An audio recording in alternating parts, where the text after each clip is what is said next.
Hey, it's John and Mike, BrewDashShoes.com. We've got more beer to drink. This time, just in time for summer to be over. Here's a strawberry wheat.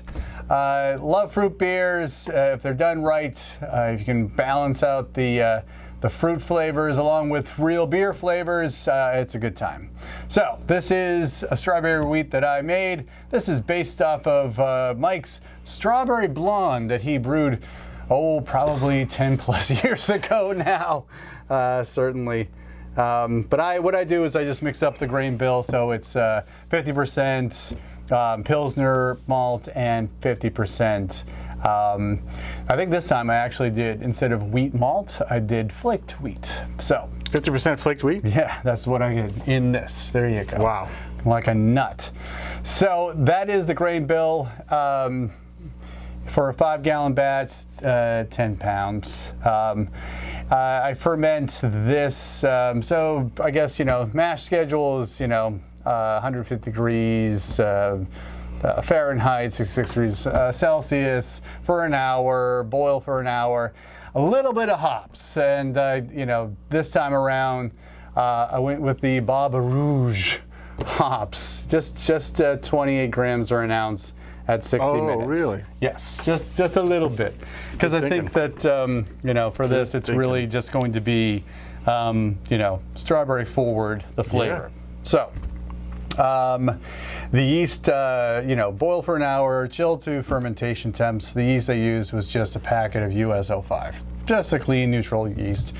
And then what I do is I let it ferment for 5 days, and then I add frozen strawberries. I was trying to add 4 pounds, but somebody in my house wanted to make a smoothie, so it was probably 3 pounds, 10 ounces. So a little bit less than 4 pounds of strawberry.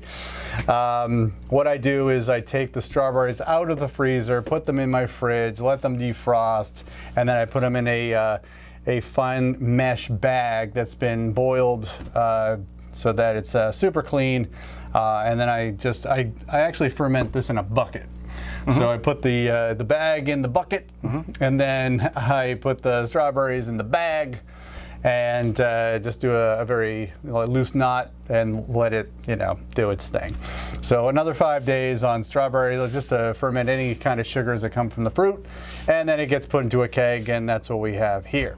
So color is. There's a little tinge of pink to it, but not too much. I find it to be extremely light, but I'd like to hear what Mike has to say about this particular beer. The thing about strawberry beer is that all the pundits and all the smart people will tell you that strawberry is just too delicate of a flavor and it's really hard to get there and you need a lot of strawberry. This isn't, it depends. If you want to have if you want your beer to taste like strawberry candy or strawberry syrup or whatever, then yeah, it's hard to get there with strawberries. Yeah. But this tastes like beer that has a very beautiful, subtle strawberry flavor to it, and there's a definite strawberry nose to it whatsoever, right? Yep. And this is a perfectly balanced fruit beer. This, when I did this a long time ago in that blonde ale, I love strawberries. My family loves strawberries. 4 pounds, you can even go up to 6 pounds here, and it wouldn't be overwhelming. But you are diluting the beer a little bit with the water content of the strawberries.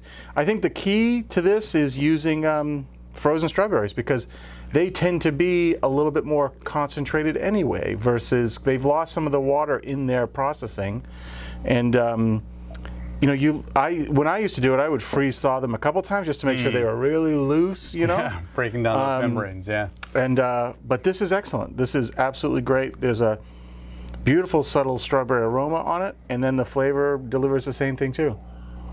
Yeah, I think what gets lost, I could tell you I threw in, Saaz hops. I could tell you I threw in any kind of Noble hops. You'd be like, yeah, sure. I don't think that there's any true hop presence, but again, I don't think I want to overwhelm it with hop flavors. No, you don't, because you want enough hop character in. It's just a bittering addition, really.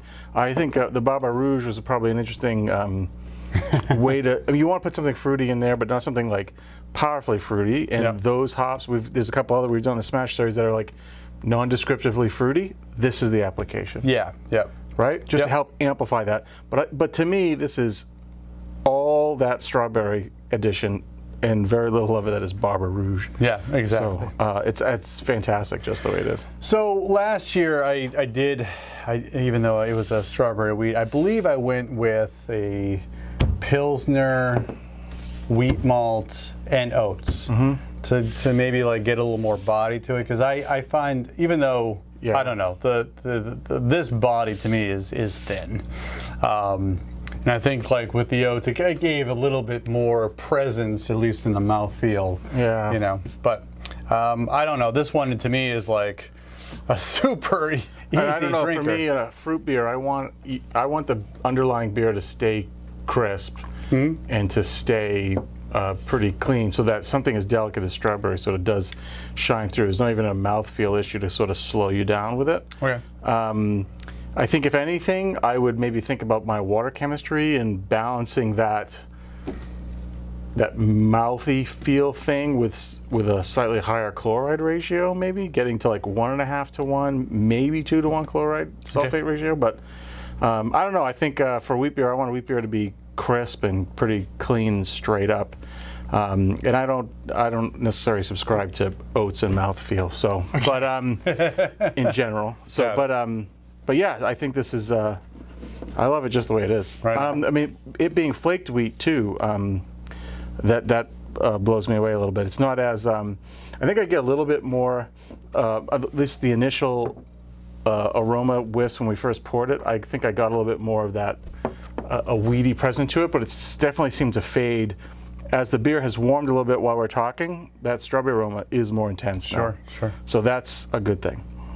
Right And definitely you want to be doing this out of a nice tulip, something like this that is forcing that aroma. That's right. Right? I mean, not in jest of the fact that we just did a video on Harken that, back but the over reality that, is though, it helps. It really does help with the aroma on this. Right on. Drive it up there. So Excellent.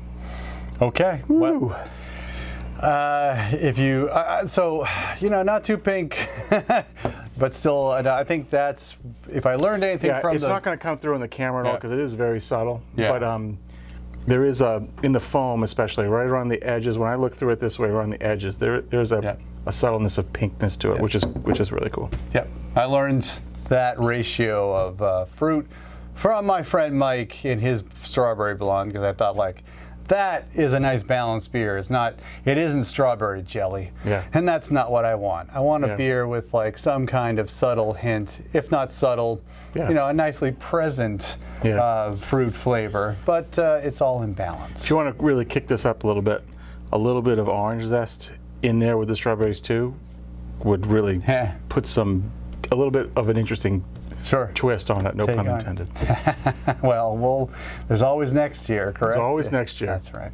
All right, so don't fear the fruit beers. Certainly if you experiment and understand that they don't need to be these, Kool-Aid bombs, certainly they can make for excellent beers, and we'll see what this does in competition.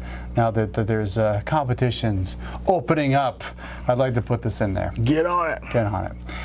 If you like this video, give us a thumbs up. Subscribe to our channel because we do this every week. For John and Mike, brew-dudes.com. Brew on. Cheers.